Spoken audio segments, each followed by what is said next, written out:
continual iterative refinement, and you think you end up somewhere that's problem. better. Yeah, you take and the then wrong path. You reflect, and you're like, oh, right. this is actually you got bad. skewed somewhere. Well, the problem is that you don't have a reference.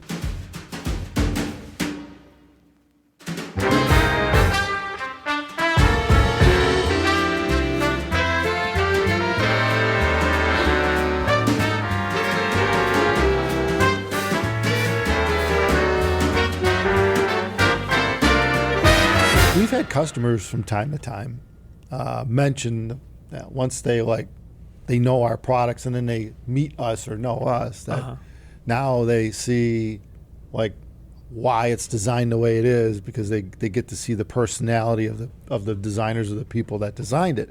And and it's true. I mean, I've had this happen over the years with various products where they say, they talk to me on the phone or whatever, and they're like, oh, now I understand the design, why it's designed like that, and it might be the type of music you listen to, it might be your personality or whatever, but they're equating you to the product, which when you think about it, it makes sense. Right? Yeah, you do see this a bit, and sometimes it's not so obvious, but when you really kind of get into it, oftentimes the personality of whoever designed the thing, whoever it was made for, kind of sort of shines through into the final product.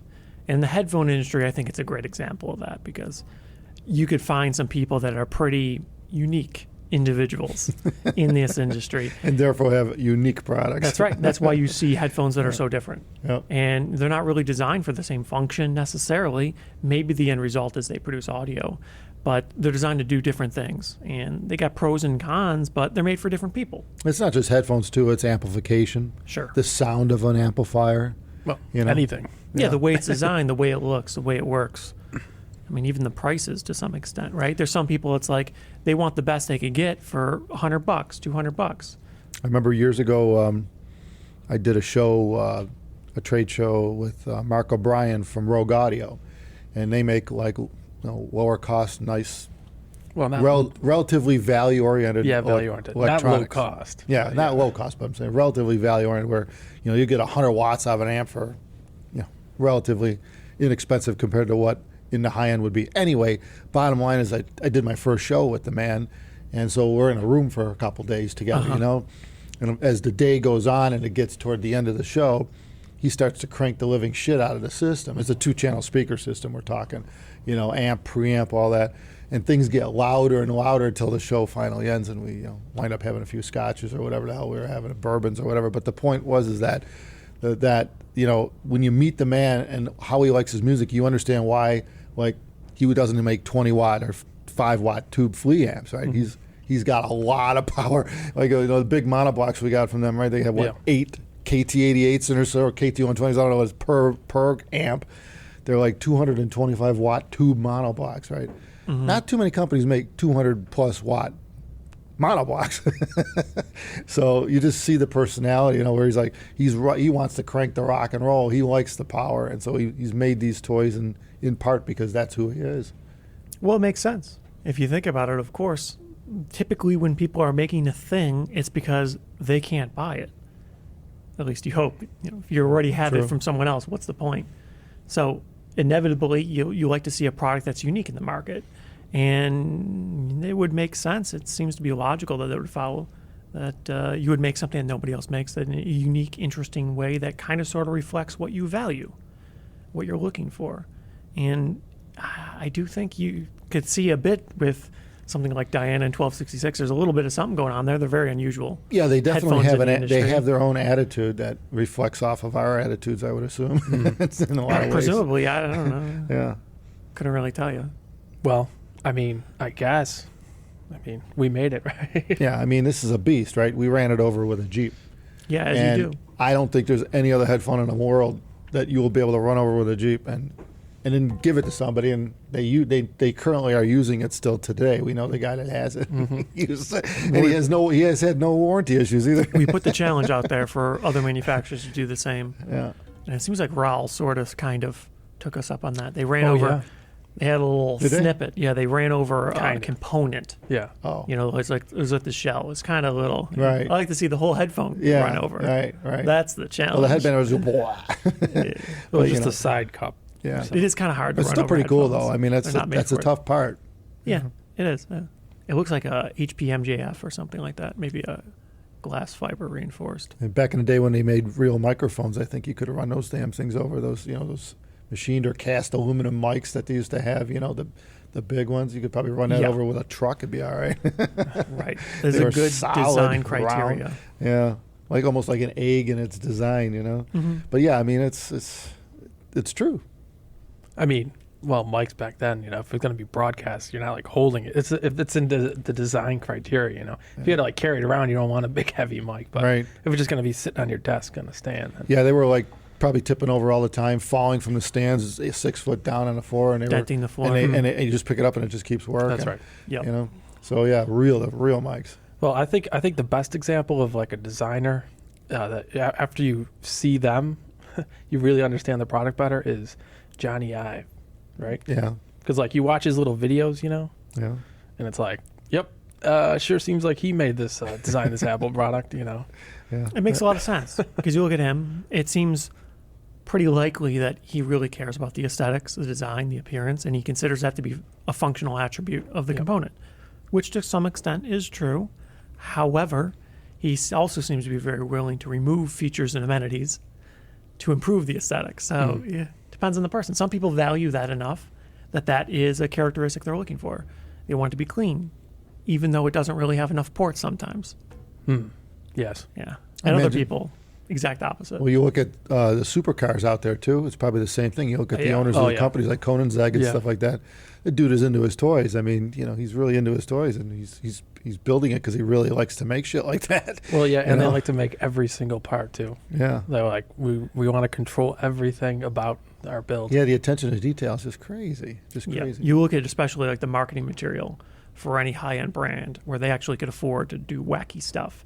You look at like what Bugatti is talking about, what they show you, what they consider to be valuable in their product. Totally different than like Koenigsegg or any other boutique manufacturer, right? They're talking about kind of sort of two different things, even though they're sort of competing in the same space. They're both making like multi-million-dollar hypercars. And I'm sure if you drove each of those cars, they'd have a completely different feel. Totally. Yeah, different. Totally. I mean, everything about it. Yeah, even know? though they're both like 1,500 horsepower, Right. They do it a very hypercars. different way. Yeah, right. And it's strange because for whatever reason from the outside, a lot of people say, well, you both make headphones, aren't you competitors? It seems logical, but in practice, it doesn't really seem to work that way. Although sort of you're competing for the customer, kind of, you're not making the same product. And I guess it's to some extent true in a lot of industries. When you hit a high enough range, people are kind of like tailoring their products so much to their taste, to their preference, that it kind of sort of is so unique. There really isn't direct competition. Well, you yeah, might because say. then what ultimately occurs if you do have this sort of focus in a certain way that other companies don't have, you attract people who enjoy, who appreciate that. Yeah, or looking for what you look like. It's your customer base, and they're really not interested in anything else. They're not, because they'll look at it and they'll try it, but the reality of it is they keep coming back to you because that's them. Right. They think that part of you is what they're after too, and it's part of them, and it's called choice. Well, I guess like in the lower end of like anything, it's kind of harder to design because you need to design for everybody. Right. It's not, you're not focusing on one thing. Yeah, right. So you don't have like just a goal in mind. This is what we're looking for. Yeah, you can't You're just focus. You're like, all right, how do we satisfy as many people as possible? Yeah. Yeah. Your focus is volume. How many of these can we sell? It's sort of the opposite. Yeah. And it kind of is counterintuitive in a sense. But in the high end, you're trying to make the best product possible. And most people would say, well, of course, you're trying to do that at all prices. But not really. Most low range, even mid range in some senses, they're trying to sell as many units as possible, which kind of sort of means hit enough checks for more people. You want to make it like the most average, bland, Price being mundane the biggest product.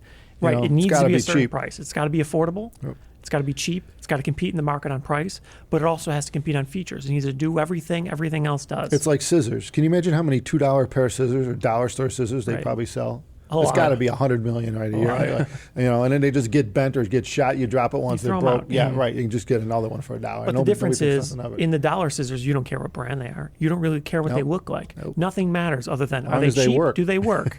Okay. Yeah.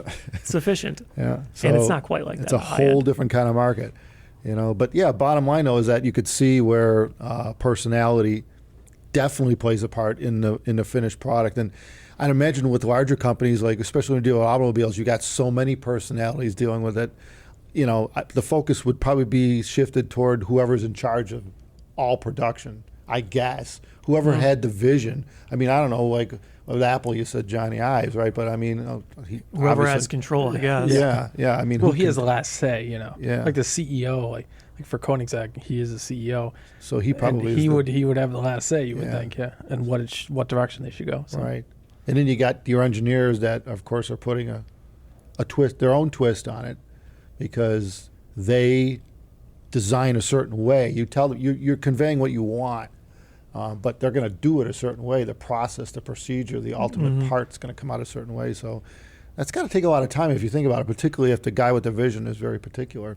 Yeah. It's got to take a lot of time. Well, everybody, especially after Steve died, everybody kind of sort of came out of the woodwork talking about how he ruled with an iron fist and whatnot. And maybe to some extent you need to seemingly push people to do what he was doing for the longest time, because he seemed to make people strive for a product to just work. To do better. Yeah, to do do better. way Like, better beyond maybe what it's you thought. technically difficult, Yeah. but that was seemingly one of the attributes that he really strove for. I mean, some people didn't like that, obviously, but other people, I think, really, it was probably a life lesson for him when you think about it, to work for a man like that. You take that with you, right? He's gone, but you got that with you.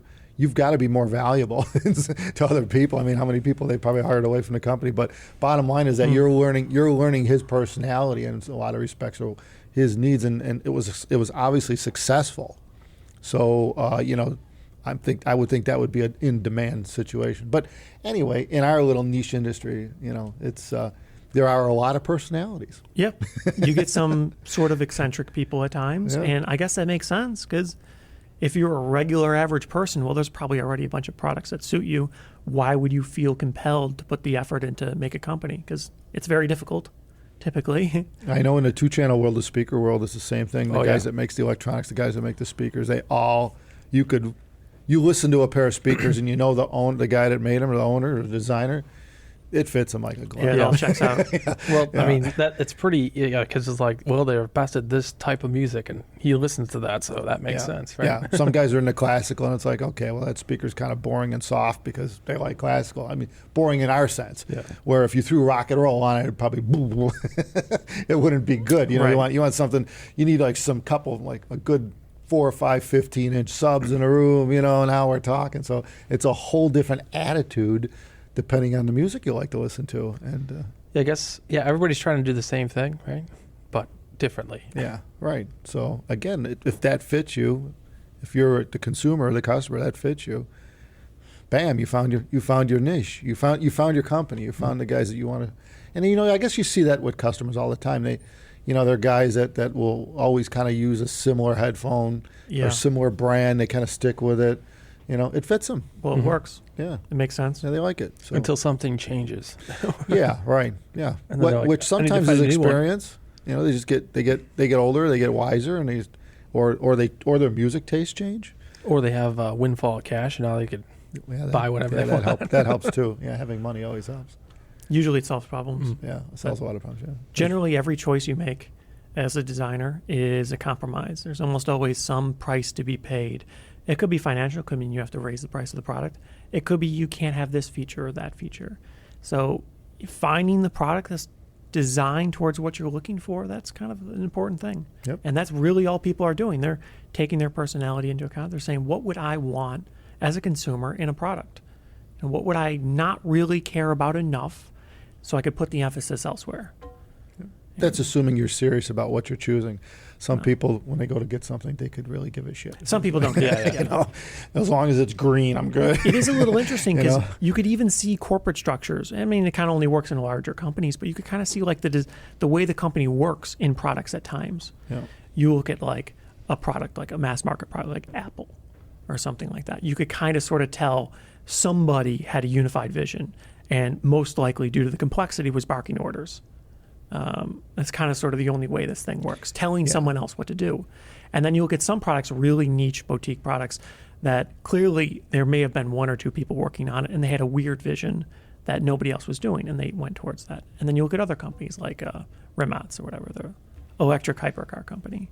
You could see everyone there apparently is committed because the product is so technical, so engineering heavy and focused. And it's kind of curious how obvious that can be just by looking at the product. It really shows you what they cared about when they were designing it, because a lot of times you can't hide these things.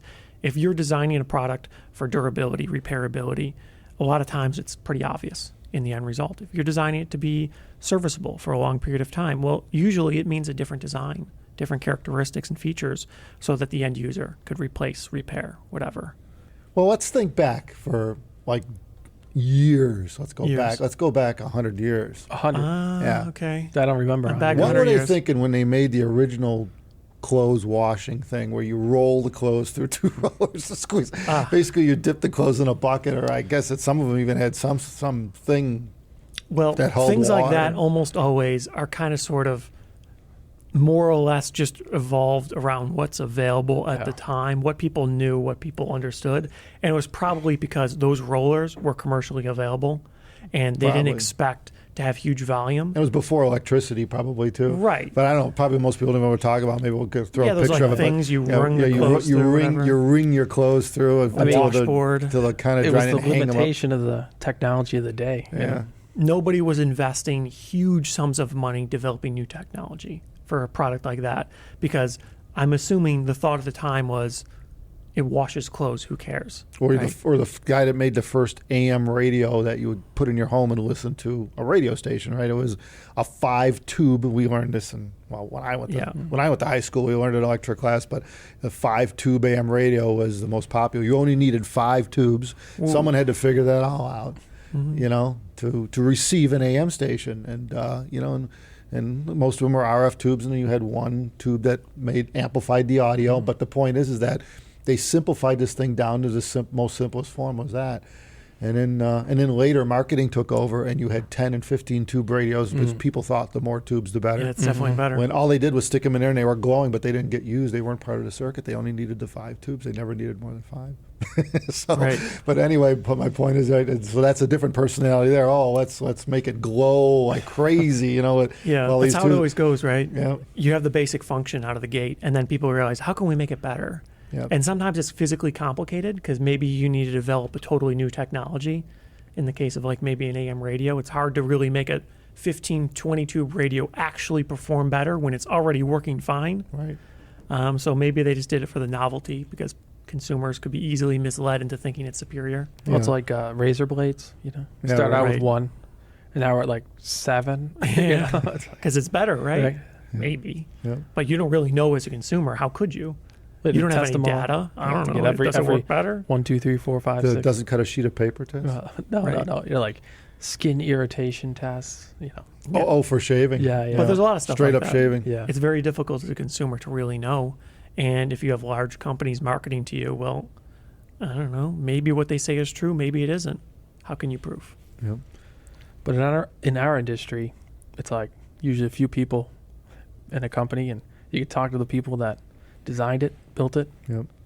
and then you get to know them, and Yeah. you know the product better. Yep. Especially at the shows. Yeah. You understand their line of thought, what they were contemplating, what they, why it's designed like that. And a lot of people actually should, when you before just as a hint too, just as a thing where you look at when anyone critiques a product, you should try to understand the direction it's coming from. You shouldn't just take it at face value. It's the old adage where don't take a book at, don't judge Yeah. a book by its cover. Yeah, it's hard to do sometimes though. You It know? is. Yeah. And that is definitely a reasonable point that people often overlook.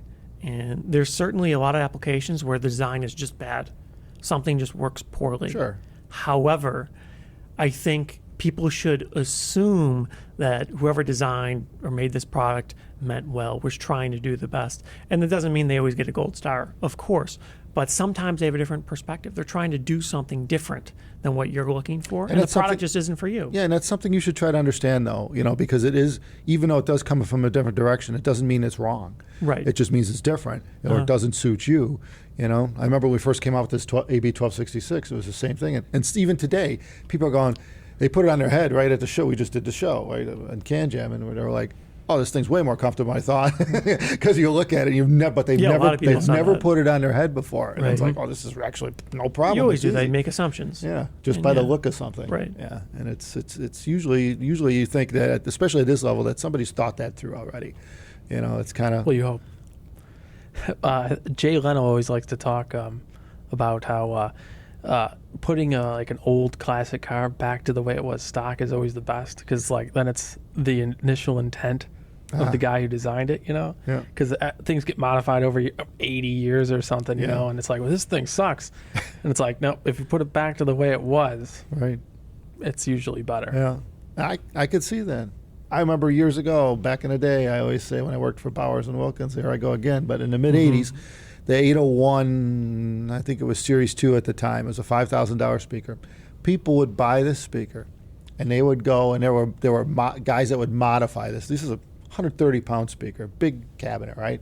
And guys would go in, and they would physically take the grill top off the top of this big cabinet, bore holes in the wood so that you could fit as much shot to weigh down a cabinet. Lead shot, they'd fill the top of the cabinet with lead shot and cover it.